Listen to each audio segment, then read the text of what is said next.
ഉണ്ണികൃഷ്ണൻ പോറ്റിയുമായി പിന്നെ ചെവിയിൽ പറഞ്ഞ കാര്യങ്ങൾ ഒന്ന് പുറത്തു പറയണം. അദ്ദേഹം ഒരിക്കലും ചിരിച്ചുകൊണ്ട്, എനിക്ക് തോന്നുന്നു അദ്ദേഹത്തിൻ്റെ ഭാര്യയോട് പോലും അത് ഇത്രമാത്രം ഒരു പിന്നെ ഈ ചിരിച്ചുകൊണ്ട് ഒരു വർത്തമാനം പറഞ്ഞിട്ടുള്ള വ്യക്തിയാണോ എന്ന് എനിക്കറിയില്ല.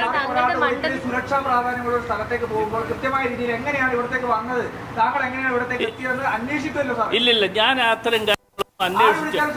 അല്ല, അത് പോകും. എൻ്റെ നിയോജകമണ്ഡലത്തിൽ നിന്നുള്ള ആളുകൾ എന്നെ വന്ന് കാണുമ്പോൾ അവരോടൊപ്പം ഞാൻ പോകും. എൻ്റെ നിങ്ങൾ പറയുന്ന രീതിയിലല്ല. എൻ്റെ നിയോജകമണ്ഡലത്തിലുള്ള ആളുകൾ ആര് വന്ന് എന്നെ വന്ന് കണ്ടാലും അവരോടൊപ്പം അവർ പറയുന്ന ആവശ്യത്തിന് വേണ്ടി പ്രവർത്തിക്കുക എന്നുള്ളതാണ് ഒരു പൊതുപ്രവർത്തകൻ എന്നുള്ള നിലയിൽ എന്നെ സംബന്ധിച്ചിടത്തോളം പറയുന്നത് മനസ്സിലാക്കുക. അത് പറഞ്ഞിട്ട് നിങ്ങൾ ചോദിക്കേ.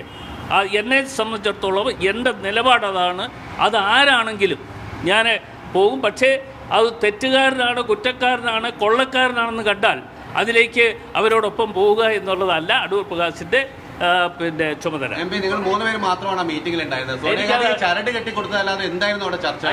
പ്രധാന കാര്യം ഇല്ലില്ല, അങ്ങനെ അവിടെ സോണിയാഗാന്ധിയെ കണ്ടതിലൊരു കാര്യം ഉണ്ടാവില്ല. അല്ല, അവിടെ ഈ മറ്റ് ചർച്ചകളെ കുറിച്ചൊന്നും എനിക്കറിയില്ല. അവിടെ ചർച്ചകളൊന്നും നടന്നിട്ടില്ല. നിങ്ങൾ ഉദ്ദേശിക്കുന്ന തരത്തിൽ നിങ്ങളുടെ ലക്ഷ്യമനുസരിച്ചുള്ള ഒരു ചർച്ച അവിടെ നടന്നു.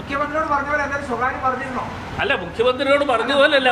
മുഖ്യമന്ത്രിയാണ് അത് വ്യക്തമാക്കേണ്ടത്. ഞാൻ ആവശ്യപ്പെടുന്നു, കേരളത്തിൻ്റെ മുഖ്യമന്ത്രി ശ്രീ പിണറായി വിജയൻ ആ കാര്യങ്ങൾ വ്യക്തമാക്കണം. അദ്ദേഹത്തിൻ്റെ ചെവിയിൽ പറഞ്ഞത് എന്നാണ് എന്ന് അദ്ദേഹം പുറത്തു പറയണം. അത് ജനങ്ങൾക്ക്, കേരളത്തിലെ ജനങ്ങൾക്ക് മുഖ്യമന്ത്രി എന്നുള്ള നിലയിൽ അദ്ദേഹം ഈ ഉണ്ണികൃഷ്ണൻ പോറ്റിയുമായി പിന്നെ ചെവിയിൽ പറഞ്ഞ കാര്യങ്ങൾ ഒന്ന് പുറത്തു പറയണം. അദ്ദേഹം ഒരിക്കലും ചിരിച്ചുകൊണ്ട്, എനിക്ക് തോന്നുന്നു അദ്ദേഹത്തിൻ്റെ ഭാര്യയോട് പോലും അത് ഇത്രമാത്രം ഒരു പിന്നെ ഈ ചിരിച്ചുകൊണ്ട് ഒരു വർത്തമാനം പറഞ്ഞിട്ടുള്ള വ്യക്തിയാണോ എന്ന് എനിക്കറിയില്ല. ഞാൻ അത്തരം കാര്യങ്ങൾ കുറിച്ച് ഞാൻ നിരീക്ഷിച്ചിട്ടില്ല.